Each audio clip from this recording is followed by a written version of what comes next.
সবাইকে অগ্রিম দীপাবলির শুভেচ্ছা, শ্যামা মার পূজার শুভেচ্ছা রইল। আশা করি সবাই ভালো আছেন। এটা সম্পূর্ণ পিতলের তৈরি, আমার হাতে তৈরি। যদি আপনাদের ভালো লাগে সবার, লাইক করবেন, সাবস্ক্রাইব করবেন, কমেন্ট করে জানাবেন।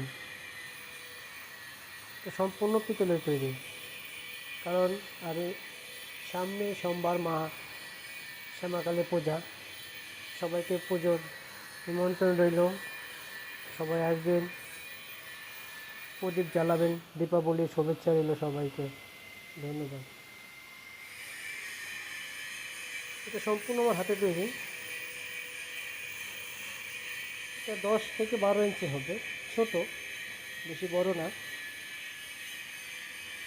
চাইলে অনেক বড় আছে, বড় মার ছবিও আছে, আমি দেব কালকে। একটা বড় কালী মার ছবি দেব আমি ভিডিওতে, আপনারা সবাই দেখবেন। আশা রইল ভালো লাগলে অবশ্যই জানাবেন, আমাকে কমেন্ট করবেন। ধন্যবাদ।